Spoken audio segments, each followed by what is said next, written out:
요한복음 1장 40절에서 42절까지 말씀입니다. 다 함께 일어나셔서 하나님의 말씀을 경청하시겠습니다. 요한의 말을 듣고 예수를 따르는 두 사람 중에 하나는 시몬 베드로의 형제 안드레라. 그가 먼저 자기의 형제 시몬을 찾아 말하되 우리가 메시아를 만났다 하고, 메시아는 번역하면 그리스도라. 데리고 예수께로 오니 예수께서 보시고 이르시되 내가 요한의 아들 시몬이니 장차 게바라 하리라 하시니라. 게바는 번역하면 베드로라. 이 말씀은 하나님의 말씀입니다. 아멘. 1801년 순조왕 1년에 우리 한국 땅에 천주교 박해 사건이 일어납니다.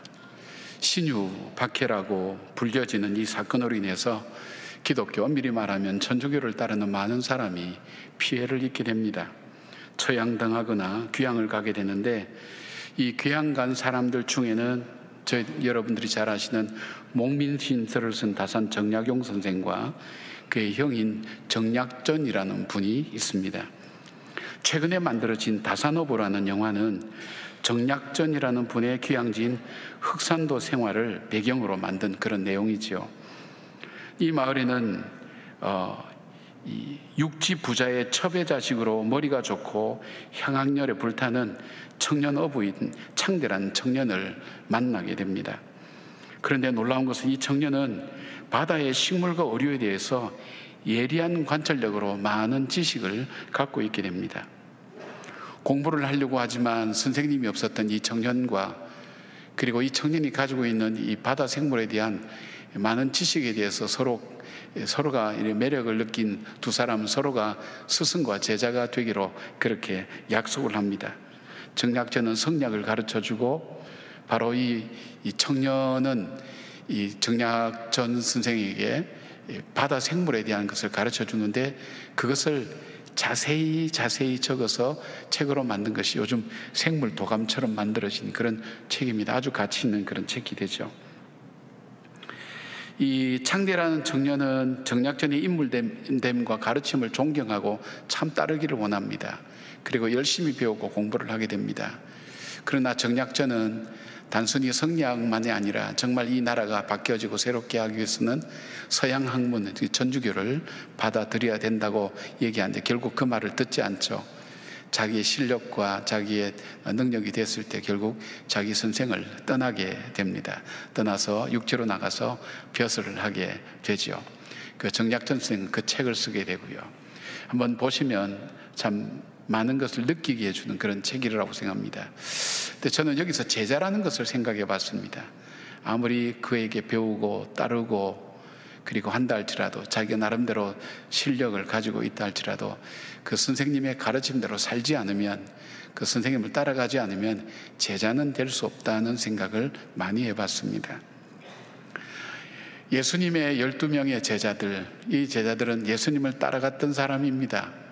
그리고 예수님은 이 12명의 제자를 통해서 세상을 치유하고, 그리고 사람들을 정말 변화시키고 회복시켰던 생명의 귀한 역사를 만들어갔던 제자들이죠. 이 제자들이 대단한 사람들이냐?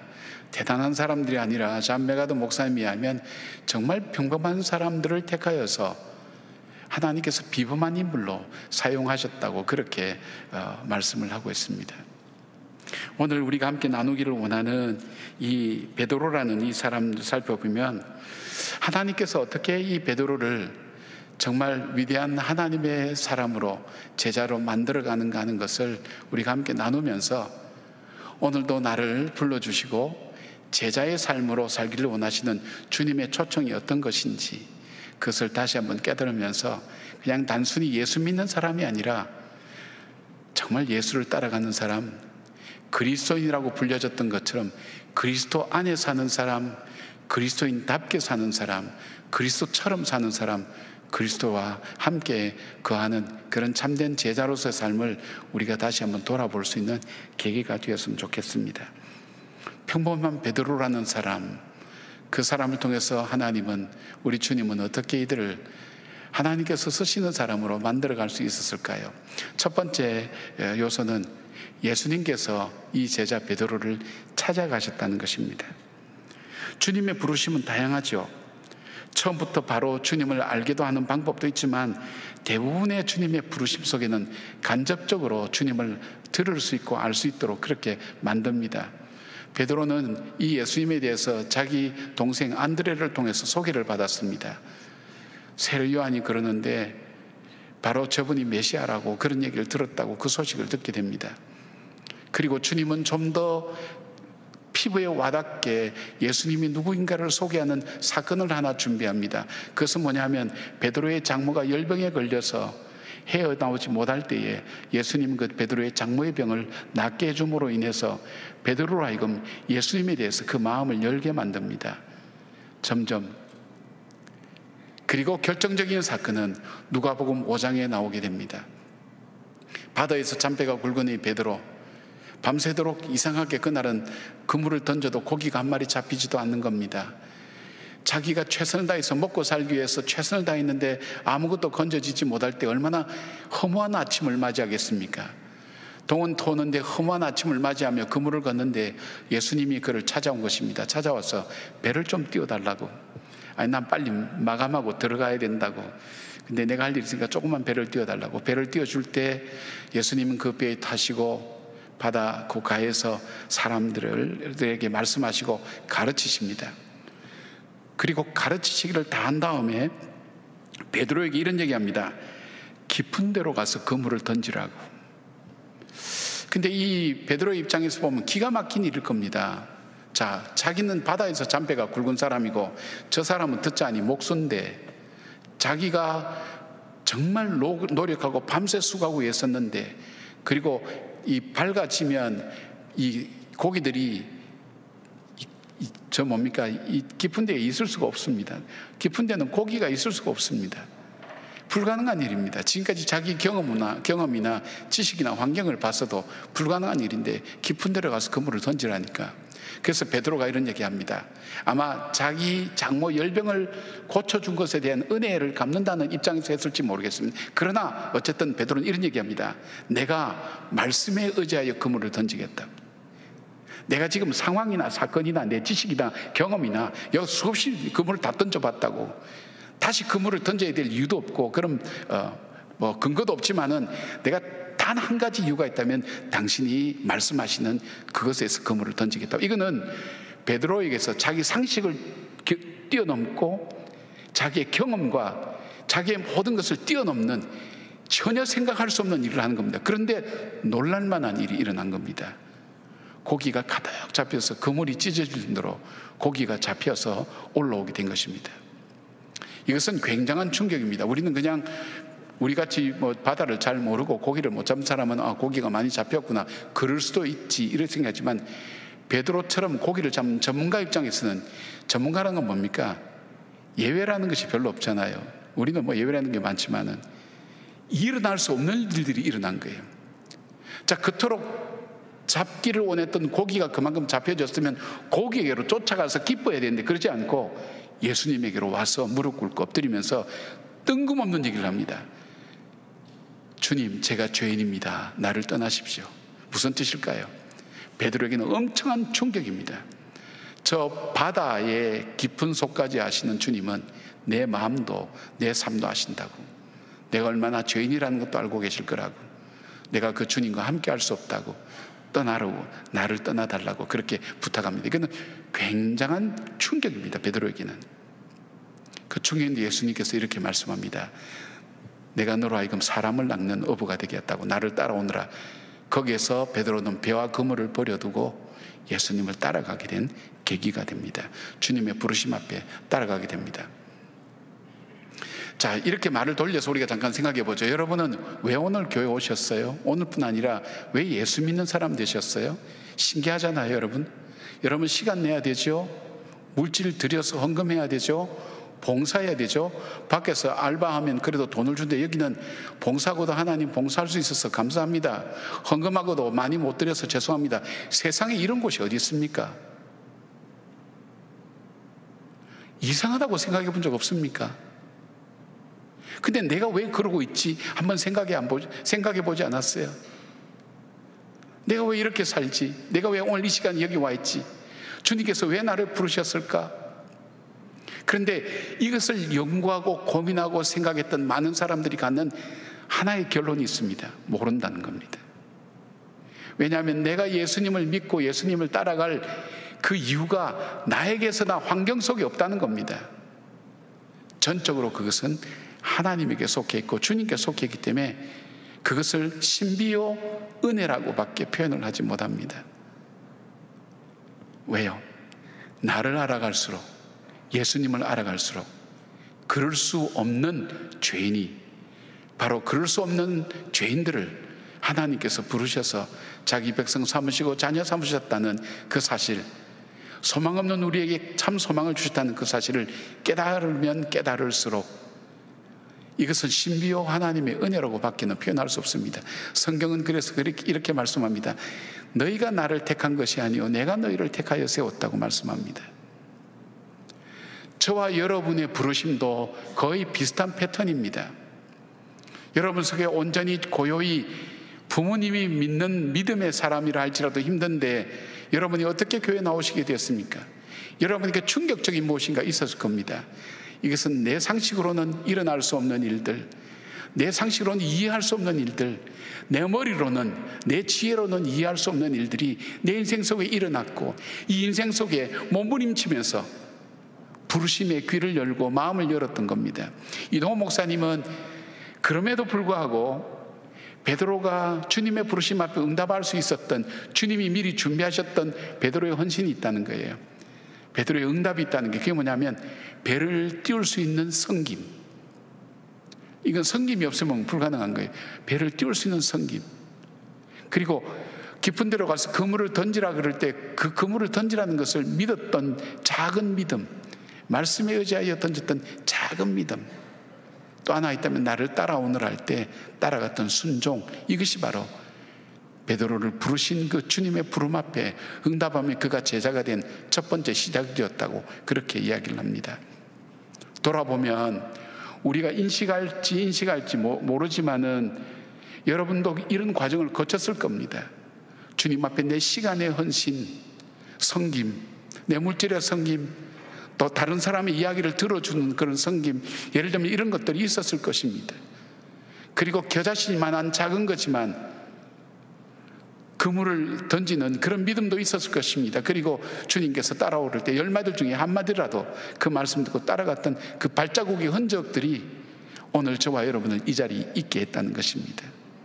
사랑하는 여러분, 우리가 제자 되는 것의 첫 번째 과정을 여러분은 거쳤을지도 모릅니다. 주님이 오라 그럴 때 순종하며 오늘 이 자리까지 나왔던 것, 제자됨의 시작이었습니다. 두 번째로 베드로가 제자가 될 수 있던 것은 영적인 훈련이 있었습니다. 예수님과 동행하며 훈련받은 베드로는 인격의 훈련과 믿음의 훈련과 여러 가지 훈련을 받았는데, 존 메가더 목사님은 그들이 받은 훈련은 복종, 자제심, 겸손, 동정심, 용기, 사랑의 훈련이었다고 그렇게 얘기합니다. 일반적으로 제자들에 대한 훈련이죠. 그런데 베드로는 자기 자신에 대해서 이렇게 밝힙니다. 비유적 인생의 마지막에 썼다고 이야기되고 있는 베드로서 3장 18절에 이렇게 말씀합니다.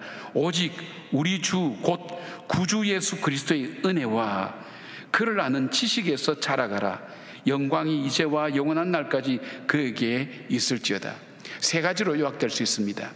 나로 하여금 오늘 이 자리에 제자로까지 설 수 있도록 그렇게 해줄 수 있었던 그 훈련이 무엇인가? 제일 먼저 가장 큰 훈련은 그리스도의 은혜였다. 베드로의 생애를 한번 생각해 보십시오. 그가 예수님께서 그를 찾아온 것도 주님의 일방적인 은혜였습니다. 그가 사단에 의해서 밀가부듯 할 때에도 건져주시고 중보해 주신 분도 주님이었습니다. 바다 물속에 빠져들어갈 때, 그리고 건져달라고 할 때 건져준 분도 주님이었습니다. 우리가 눈에 보이는 것만 그렇습니다. 더 큰 중요한 것은 그가 교만하여서 예수님을 절대 배신하지 않겠다는 그가 닭 울기 전에 3번이나 부인을 했던 자기, 그래서 인생의 완전 실패자와 패배자가 되었던 그에게 찾아오셔서 다시 그를 일으켜 세워주시고 회복시켜 주셨던 지난 날들 돌아보면 이 모든 것이 은혜였다는 것입니다. 여러분 한번 돌아보십시오. 걱정하고 염려했던 일 많잖아요. 그런데 지나고 나면 걱정하고 염려했던 일들이 어떻게 했나요? 어느새 해결되어 있어? 저절로 됐나요? 이게 문제가 해결이 안 돼서 여러분 걱정하고 염려하고 있었는데 해결되면 당연한 것처럼 그리고 잊어버린단 말이에요. 그런데 되돌아보니까 이게 해결이 되어 있단 말이에요. 저절로 됐을까요, 여러분? 글쎄, 굳이 저절로 된 것을, 우연히 된 것을 의미부여를 한다고 생각하는 분들이 있을지 모릅니다. 그런데 이 믿음의 사람들은 이것을 은혜라고 표현했습니다. 나에게 있어서 그 이유가 있는 것이 아니라 하나님께서 그때 그 일이 아니었다면, 그 순간이 아니었다면, 하나님께서 나에게 있어서 베푸신 은혜, 받을 자격 없는 나에게 베푸셨던 그 은혜와 사랑, 그 붙드심, 그 보호하심과 공급하심과 인도하심의 그 은혜가 없었으면 나는 여기까지 올 수가 없었습니다. 여러분, 우리의 신앙이 언제 많이 자랍니까? 이게 주님의 은혜구나. 그때 우리 마음이 넓어져요. 그때 우리 마음이 깊어져요. 우리의 마음이, 우리의 삶이 멀리 보여요. 그렇잖아요. 그리고 또 어떠세요? 그렇지, 나도 저보다 더한 죄인이었는데. 그때 어떤 마음이 들어갑니까? 용서의 마음이 우리 마음속에 찾아옵니다. 은혜가 우리의 삶 속에 찾아올 때 우리가 성숙하게 되는 겁니다. 지식 많은 사람 은혜가 없다면, 물질 많은 사람, 소유가 많은 사람 은혜가 없다면 얼마나 교만해질 수밖에 없는 것이 우리 인간일까요? 여러분, 그렇지 않습니까? 하나님께서 우리에게, 그런데 그런 우리에게 하나님 은혜를 할 때 그에게 있어서 지식은 얼마나 많은 사람을 살리고 물질은 얼마나 많은 사람을 풍요케 하는 축복의 통로로 쓰여지는지 알 수가 없습니다. 이 은혜였다, 베드로가 그 은혜였다는 것을 잊지 않고 있습니다. 두 번째로 그로 하여금 이 자유로 하여금 성장하고 성숙하게 한 것은 그리스도를 아는 지식에서 자랐다는 것입니다. 베드로에서 최고의 지식이 뭡니까? 여러분들이 지금 여러분이 자랑하는 최고의 지식은 여러분의 전공 분야입니까? 여러분이 먹고 사는 바로 이 생활하는 이 지식입니까? 아마 나름대로의 노하우가 다 축적되어 있을 겁니다. 다른 분들에 의해서 전문가라는 얘기를 들을 것입니다. 그런데 그것보다 더 중요한 여러분의 소중한 지식이 뭡니까? 여러분이 아는 지식 중에 베드로는 많은 경험을 했습니다. 그러나 그에게 있어서 가장 소중한 지식은 주는 그리스도시요 살아계신 하나님의 아들이라는 것. 나에게 있어서 그 예수님은 내 인생의 주인이라는 거예요. 그 지식, 그리고 그 주님은 그리스도, 기름 부음을 받다, 주님이야말로 내 인생의 진정 제사장, 내 허물과 죄까지 다 짊어지시고 감당해 주시는 그분, 그 주님이야말로 나의 왕, 나를 정말로 지배하고 통치하고 나를 지켜주고 보호해 줄 수 있는 분, 주님이야말로 참된 선지자. 내 인생 속에 인생의 길을 어떻게 가야 될지 알지 못할 때 나에게 있어서 가야 될 길, 걸어야 될 길로 나에게 말씀해 주신 참 선지자 되신 그분이 예수 그리스도라는 사실, 그것보다 더 큰 지식이 있냐 이거예요. 바울은 자기가 자랑할 것이 많았어요. 요즘 말하면 하버드 대학의 박사기보다 정말 출중한 그런 가말리엘 문화의 문화생이었어요. 로마의 시민권 가지고 있어서 전 세계적으로 권세와 권위를 갖고 있었어요. 집도 부자였어요. 자랑할 거 많았어요. 그러나 그는 이 지식 앞에 다른 지식은 배설물처럼 여긴다는 거예요. 아무것도 아니라는 거예요. 바로 주님을 알아가는 것. 여러분, 우리가 실패할 때마다, 힘들 때마다, 또 성공할 때마다 우리가 알아가는 게 뭡니까? 인생이라는 게 이런 거구나, 뭐 이렇게 알 수도 있지만 그보다 뭡니까? 하나님은 이런 분이시구나, 하나님은 이런 분이시구나. 그것이 여러분으로 하여금 오늘 이 어려울 때 주님의 전에 나오게 한 힘이 되고, 이 힘들 때 주님이 나의 구세주 되신 이것을 붙들 수 있는 힘이 되지 않을까요? 이것이 없으면, 이 지식이 없으면 자라갈 수가 없는 거예요. 잘못 자라가는 거예요. 잘못된 지식이 있으면 잘못된 성장이 이루어지는데, 가장 소중한 지식인 주 예수께서 나의 구세주와 주님 되신다는 그 지식에서 자기는 자라났다는 거예요. 실패하고 어려울 때마다 나를 지켜주시고 붙들어 주셨던 그 주님 보면서 주님은 이런 분이구나, 주님은 이런 것도 용서하시는구나, 이런 어떤 사실들이, 그 지식이 자기를 자신으로 하여금 성장하고 성숙하게 만들어 주셨다는 것입니다. 사랑하는 여러분, 그리고 또 하나 있다면 하나님의 절대 주권에 대한 확신입니다. 내 인생이 내가 결정하고 내가 노력하는 것에 달려있지 않고 모든 것이 하나님의 섭리 속에 있다는 것을 깨닫을 때에 마음과 삶의 성장이 함께 이루어지는 것입니다. 저에게도 견딜 수 없는, 감당할 수 없는 어려움이 저에게 찾아왔을 때 위로가 됐던 게 뭐냐면, 주님은 알고 계셔. 그리고 이 모든, 내가 조종할 수 없는, 통제할 수 없는 이 모든 것, 주님은 이미 주님의 장중에 있어. 주님의 손 안에 있어. 주님은 알고 계셔. 주님은, 이거 모든 것이 주님 안에 있어. 근데 그 주님은 선하셔. 그 주님은 나를 사랑하셔서 독생자 아들까지 죽일 만큼 선하신 분이야. 이 사실들을 내가 다시 붙들 때에 그 어려움을 이겨낼 수 있는 용기가 생기고, 내가 마음대로 내 인생을 살 수 있다고 생각했던 그 교만함에 대한 회개가 찾아오고, 이 일이 잘못되면 어떻게 할까는 두려움에서 이겨나가고 벗어나갈 수 있는 것이 어디에 나오는가 하면, 하나님의 절대 주권 하에 있다는 것을 내가 믿을 때 이겨나가는 삶이 되는 거예요. 베드로는 어떻게 고백합니까? 내가 어디로 가야 될지 알지 못한 인생의 갈팡질팡한 그 상황 속에서, 수없이 끊임없이 나에게 밀려오는, 파도처럼 밀려오는 수많은 일들 속에서 나로 하여금 가야 될 길, 그리고 해야 될 일을 할 수 있도록 해주었던 것이 뭐냐면, 이 모든 것 배후에는 하나님께서 주장하시고 주관하신다는 그 믿음과 확신이 나로 하여금 여기까지 걸어올 수 있도록 만들었다는 거예요. 전 여러분에게도 하나님의 절대 주권의 그 믿음이 분명히 있다고 생각합니다. 그 믿음 때문에 여기까지 오셨습니다. 내 인생 내 마음대로 살지 못하잖아요. 베드로는 자기 인생의 마지막에 그렇습니다. 나를 제자로 만든 것은 영적인 훈련이었습니다. 그것은 바로 하나님께서 이 모든 것의 주권자 되신다는 사실, 그것을 알아가는 그 훈련, 그리고 주님께서 나에게 베푸시는 은혜, 받을 자격 없는 나에게 필요한 것, 꼭 그 귀한 것을 나에게 주신 그 은혜, 그리고 나에게 있어서 많은 지식 중에 주님을 더 알아가는 지식이 나에게, 나로 하여금 내 인생을 여기까지 오게 만들었다고 그 고백하는 것처럼, 저와 여러분의 삶에도 그런 하나님의 은혜가 있었다고 저는 믿습니다. 아멘이십니까? 그렇다면 지금도 주님은 우리를 그렇게 세워나가실 겁니다. 은혜로 우리를 붙으실 겁니다. 그리스도를 알아가는 지혜로 우리를 붙들어 가실 것입니다. 하나님의 절대 주권을 믿는 그 믿음으로 우리를 세워나가실 것입니다. 이 믿음으로 우리를 제자로 만들어 가시는 그 주님이 바로 우리의 주님 되심을 믿는 여러분 되기를 바랍니다. 세 번째로 베드로를 제자로 만들어 갈 수 있었던 것은 바로 주님의 부탁이었습니다. 이것을 우리는 소명이라고도 하고 주님의 부탁이라고도 말할 수가 있습니다. 주님은 땅 끝까지 이르러 내 증인이 되라고 그렇게 말씀하셨습니다. 자, 베드로에게 있어서 가장 극적인 사건이 있었습니다. 그가 자신 있게, 베드로는 굉장히 신념이 강한 사람입니다. 자기가 한번 약속을 지키면 약속을 반드시 이행하는 사람이었습니다. 그런데 주님께서 너가 닭 울기 전에 나를 3번 부인하겠다 그럴 때 베드로가 굉장히 섭섭했습니다. 그럴 수가 없습니다. 다 떠난다 할지라도 난 주님을 떠나지 않겠습니다 그랬는데, 정말 그가 닭 울기 전에 3번 부인하고 났을 때 그는 밖에 나가서 심히 통곡했다 그랬어요. 그 통곡의 의미는 뭡니까? 나라는 인간은 이것밖에 되지 않구나. 나의 실체가 이것밖에 되지 않는구나. 모든 걸 다 잃어버린 거예요. 그래서 내가 할 일은 결국 고기 잡는 일밖에 없구나. 그래서 고향으로 돌아갑니다. 자기의 배를 타고 고기를 잡으러 갑니다.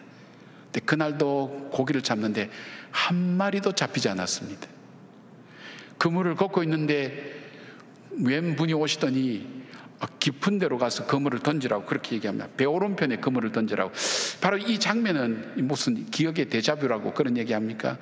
우리 그렇게 얘기할 수 있지 않습니까? 그 옛날 주님을 따랐던 그 기억으로 이 기억나게 하지 않을까요? 그때 자기가 그물을 던졌던 이유가 있다면, 내가 주님의 말씀에 의지하여 그물을 던졌다. 다른 이유가 있는 게 아니라 말씀에 의지하여. 그렇다면 지금도 그 말씀에 의지해서 그물을 던졌더니 고기가 잡혀왔을 때 무슨 생각을 했을까요? 내가 못나서 실패한 것도 아니고 내가 잘못해서 실패한 것도 아니라, 결국 나의 실패의 원인은 뭐냐면 말씀에 의지하여 살지 못했던 삶을 살았을 때 나에게 남아있는 것이 아무것도 없지 않았는가. 하나님께서 그걸 깨닫게 해주시는 거예요. 그리고 자기가 그만큼 외롭고 쓸쓸하고 아무것도 남아있지 않은 상태에 나오니까 주님께서 물고기 2마리와 보리떡 5개 500여 사건을 이 연상케 하는 물고기와 고기를 떡을 굽고 계셨어요. 그걸 보면서 무슨 생각했을까요? 헤롯궁의 잔치보다도 광야지만 주님이 계셨던 그 광야, 바로 거기에 사람들에게 있어서 축복의 역사가 일어났고, 그때 외로움이 없었고 희망이 있었고 기쁨이 있었고 소망이 있었고 생명이 있지 않았는가. 나의 삶의 진정한 기쁨은 내 소유의 많고 적음에 있는 것이 아니라 인생의 광야를 다닌다 할지라도 그 주님이 나와 함께 하심 속에 있지 않는가. 그것을 깨달았지 않았을까요? 그리고 어떻게 했습니까? 주님은 베드로에게 야단치지 않고 나무라지 않고 이렇게 묻습니다. 베드로야, 네가 나를 사랑하느냐? 그리고 내 양을 먹이라고 그렇게 주님께서 부탁합니다. 3번이나 부탁합니다. 여러분 한번 보십시오. 주님께서 베드로에게 가장 이 중요한 부탁을 했을 때가 베드로의 일생상 가장 처절하고 연약하고 비참할 때입니다. 실패한 사람, 배신자에게 찾아가서 일을 맡기는 사람은 없습니다. 실패하고 배신하고 나는 더 이상 쓸모없다고 동료들에 의해서도 버림받은 나 더 이상 소용없다고 할 때 그 주님께서 오셔서 네가 나를 사랑하느냐 물어볼 때, 그리고 나서 그분이 부탁했던 것 내 양을 먹이라 할 때, 이것은 베드로에게는 뼛속에 새겨지는 주님의 부탁이었습니다. 베드로는 정말 이 부탁을 끝까지 감당했습니다.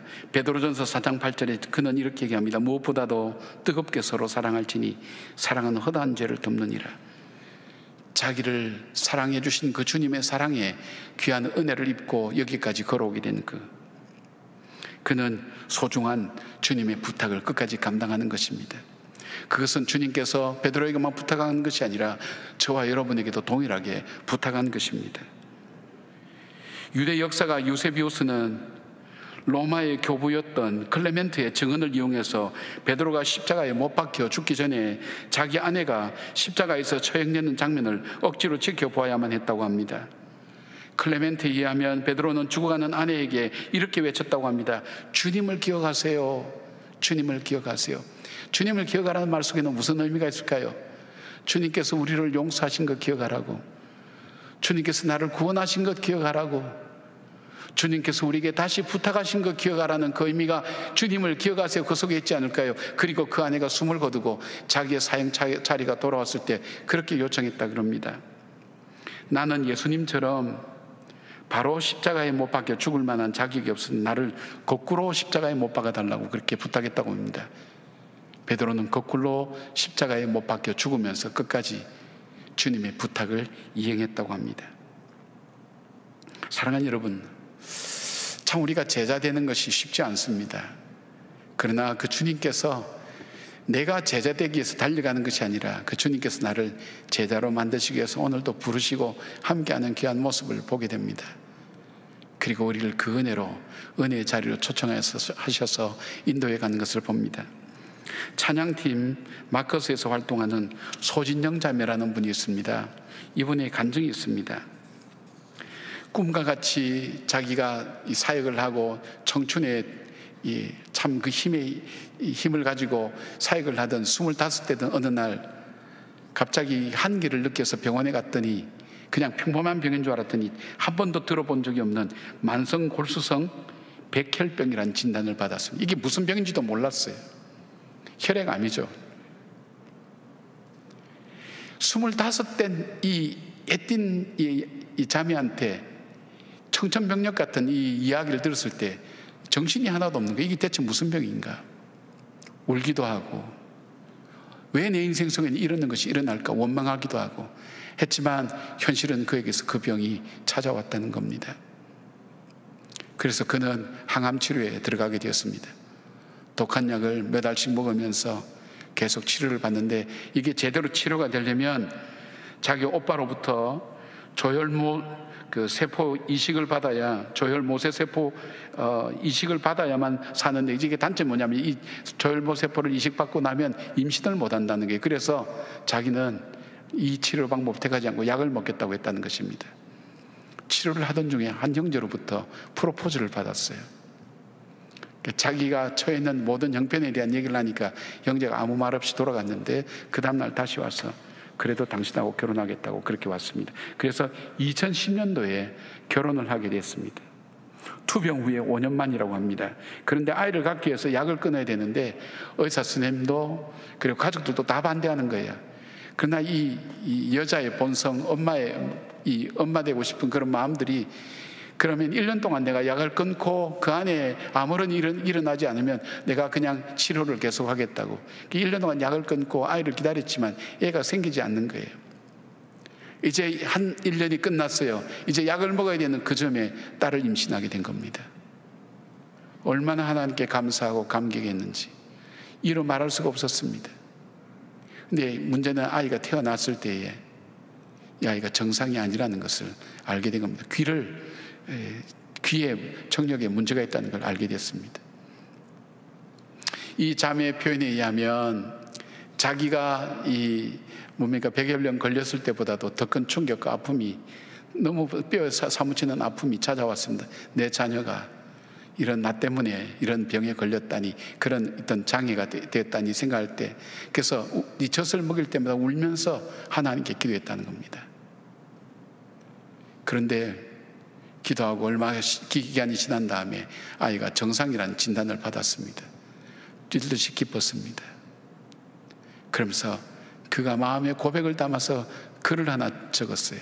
찬송을 하나 지었어요. 그 가사를 제가 읽어드릴게요. 은혜 아니면 살아갈 수가 없네. 호흡마저도 다 주의 것이니 세상 평안과 위로 내게 없어도 예수 오직 예수뿐이네. 크신 계획 다 볼 수도 없고 작은 고난에 지쳐도 주께 묶인 나의 모든 삶 버티고 견디게 하시네. 은혜 아니면 살아갈 수가 없네.